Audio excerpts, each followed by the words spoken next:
Friends, आप सभी का स्वागत है आपके अपने चैनल में आकाश की पाठशाला में। मैं आप सभी को क्लास 12th राजनीति विज्ञान subject code 317 most important question with answer दिखाऊंगा। अप्रैल 2024 में किस टाइप के पर्सन आने वाले हैं और सिलेबस पर वीडियो हमने ऑलरेडी अपलोड कर दी है, तो लिंक डिस्क्रिप्शन बॉक्स में आप जाके देख सकते हैं। पेपर के रिगार्डिंग कुछ इंपॉर्टेंट क्वेश्चन बताऊँगा और ये आपको मोस्ट इंपॉर्टेंट क्वेश्चन है, ज़रूर से ज़रूर आपको पढ़ लेना है। वीडियो अगर आपने लास्ट तक देखा तो आपको एक स्पेशल ऑफर दिया जाएगा, तो आप वीडियो के एंड तक बने रहें। तो आइए अपनी वीडियो स्टार्ट कर लेते हैं हम। ठीक है, सबसे पहले प्रश्न देखेंगे राज्य और तथा समाज में कोई दो अंतर बताने हैं। तो पहला पॉइंट है समाज और राज्य से पहले बना हुआ है, और सेकंड पॉइंट है राज्य के पास संप्रभु सत्ता होती है, मतलब शक्तियां होती हैं, और समाज के पास नहीं। ये 2 नंबर का है या 1 नंबर का भी आपके पूछ सकता है। तो उसके बाद सेकंड प्रश्न पूछेंगे राष्ट्र और राज्य में दो भेद बताने हैं, मतलब राष्ट्रीय और राज्य में दो भेद बताने हैं। ठीक है, तो राज्य के निर्माण में 4 तत्व आवश्यक होते हैं। कौन कौन से? जनसंख्या, भू भाग और सरकार और संपूर्ण सत्ता राष्ट्र के लिए आवश्यक। ठीक है, ये चारों इंपॉर्टेंट होते हैं, बल्कि राष्ट्र के लिए ये आवश्यक नहीं होते हैं। वहीं पे राज्य का संपूर्ण सत्ता संपन्न होना आवश्यक है और राष्ट्र का नहीं। फिर उसके बाद आपका तीसरा प्रश्न है 2 मार्क्स का, राज्य और तथा सरकार के बीच कोई दो अंतर बताएं। तो इन तीनों में से कोई सा भी क्वेश्चन पूछ सकता है, सरकार और राज्य में और राष्ट्र में अंतर। राज्य मतलब राज्य जो है स्थायी है और सरकार बदलती रहती है, ये भी आपको पता होना चाहिए। राज्य के लिए निश्चित भूभाग होना चाहिए, सरकार के लिए नहीं। राज्य के पास शक्तियाँ होती हैं, सरकार के पास नहीं। हम सरकार का विरोध कर सकते हैं, राज्य का नहीं। तो मैक्सिमम 4 नंबर का भी या 2 नंबर का भी क्वेश्चन पूछा जा सकता है। ठीक है, वीडियो अच्छी लग रही हो तो लाइक शेयर सब्सक्राइब करके अपने सभी यार दोस्तों को शेयर कर दे। बाकी पेपर अभी हमारे लंबे लंबे चल रहे हैं, अभी डेट बाकी बहुत मोस्ट इंपॉर्टेंट वीडियो हमारे चैनल पे आने वाली हैं। ठीक है, बाकी चौथा क्वेश्चन देखेंगे राज्य और अन्य संगठनों के बीच यानी 4 अंतरों का वर्णन करना है। तो जैसे कि पहला पॉइंट, फिर दूसरा और ये तीसरा। चौथा, ये 4 नंबर का भी क्वेश्चन पूछा जा सकता है या 2 नंबर का भी पूछा जा सकता है, तो इसको अच्छे तरह से पढ़ ले। किसी भी स्टूडेंट को इस सब्जेक्ट की पीडीएफ चाहिए हमारे व्हाट्सअप नंबर पे, तो आप कांटेक्ट कर सकते हैं। बाकी इसका जो नॉर्मल हमने प्राइस रखा हुआ 15 रुपीज़ रखा गया है। ठीक है, वो आपको ऑनलाइन पेमेंट करनी है, फिर आपको ये पीडीएफ अवेलेबल करा दी जाएगी। फिर उसके बाद ये 5वां जो क्वेश्चन है मौलिक अधिकारों की कोई दो विशेषताएं बतानी है। तो कौन कौन सी? मौलिक अधिकार न्याय संगत हैं, इसका अर्थ ये है कि इनका उल्लेख होने पर न्यायालय में न्याय की मांग कर सकते, मतलब कोई भी इसका विरोध करता है, उल्लंघन होता है, तो हम न्याय की मांग कर सकते हैं। फिर सेकंड पॉइंट है मौलिक अधिकार सीमित हैं, इनके प्रयोग पर अनेक प्रकार की प्रतिबंध लगाए हुए हैं। ठीक है, फिर उसके बाद छठा प्रश्न जो है, क्या संपत्ति का अधिकार एक मौलिक अधिकार है? पहले मौलिक अधिकार था, अब वर्तमान में मौलिक अधिकार नहीं है। संपत्ति का अधिकार आज मौलिक अधिकार नहीं है। 44वें संविधान संशोधन के द्वारा इसे मौलिक अधिकारों की सूची से निकाल दिया गया था। कौन सा संविधान संशोधन हुआ था? 44वां। तो पूछ सकता है मौलिक अधिकार ये संपत्ति का अधिकार कौन से संविधान संशोधन से लिया गया, हटा दिया गया था? तो 44वें संविधान संशोधन। मौलिक अधिकार किसे कहते हैं? विशेष तौर पर अच्छे से याद कर ले। और सेकंड जो क्वेश्चन मैं बता रहा हूँ, मौलिक कर्तव्य किसे कहते हैं और वर्तमान में मौलिक कर्तव्य कितने हैं, यह आपको याद कर लेना है। ठीक है, फिर उसके बाद आपको ये मोस्ट इंपोर्टेंट क्वेश्चन है 8वां, 1950 में भारतीय संविधान में मूल रूप से कितने मौलिक अधिकार शामिल किए गए थे? तो 7 मौलिक अधिकार थे 1950 में। बाकी वर्तमान में आपको कमेंट्स करके बताना है कितने मौलिक अधिकार हैं एक व्यक्ति के पास। ठीक है, फिर उसके बाद देखेंगे 9th क्वेश्चन, भारतीय संविधान में मौलिक अधिकार को डैश से लिया गया है, मतलब ये 4 ऑप्शन देंगे कौन से मौलिक अधिकार हो कौन से संविधान से लिया गया है, तो अमेरिका के संविधान से लिया गया है। 1 नंबर का एमसीक्यू क्वेश्चन पूछ सकता है। एमसीक्यू क्वेश्चन आपको लास्ट में करना है, पहले ही आप एमसीक्यू क्वेश्चन ना करें पेपर के अंदर। फिर इसका 10वां क्वेश्चन है राज्य नीति के निर्देशक सिद्धांत की प्रकृति क्या है? तो आपको ये पॉइंट बताए गए, आपको अच्छी तरह से याद कर लें। 4 पॉइंट बताए हम, अच्छी तरह से आप याद कर लें। मौलिक अधिकार और राज्य के नीति सिद्धांत में अंतर भी आप विशेष तौर पे याद कर लें। फिर उसके बाद आपको 2 राज्य के नीति सिद्धांतों की आलोचना बतानी है 2। ठीक है, ये 2 पॉइंट हमने बता दिए क्यों आलोचना की जाती है। फिर उसके बाद 12वां प्रश्न है, मैक्सिमम 2 नंबर का ही पूछा जा सकता है, भारतीय संविधान के किन्हीं 2 संज्ञानात्मक तथा एकात्मक लक्षण बताइए। तो ये 2 पॉइंट हमने बता रखे हैं। संज्ञात्मक लक्षण है भारतीय संविधान में लिखित तथा कठोर है, ठीक है। सेकंड पॉइंट है संविधान द्वारा केंद्र तथा राज्य में शक्तियों का विभाजन किया गया है। अब एकात्मक लक्षण कौन का? संघीय सरकार को राज्य सरकारों के मुकाबले में बहुत कम शक्तिशाली बनाया गया, आप भी जानते हैं।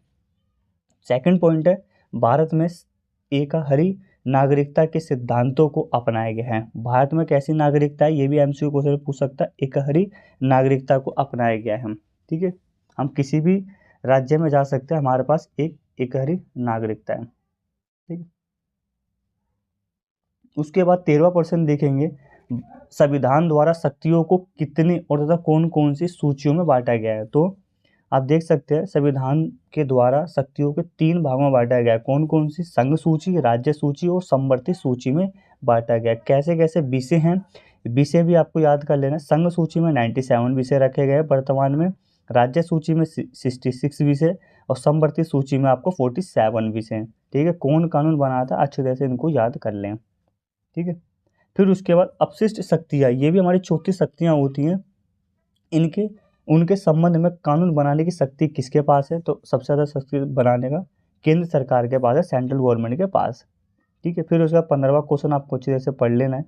फिर उसके बाद वेरी मोस्ट इंपॉर्टेंट क्वेश्चन है 16वां, राष्ट्रपति पद के लिए कोई 2 अनिवार्य योग्यताएं बतानी है। या इसके अंदर प्रधानमंत्री का पूछ ले, या मुख्यमंत्री का पूछ ले, उपराज्यपाल का या पूछ ले, तो आप ये लिख सकते हैं भारत का वो नागरिक होना चाहिए, उसकी उम्र 35 वर्ष से पूर्व हो चुकी हो और वो सरकारी पद पे ना हो।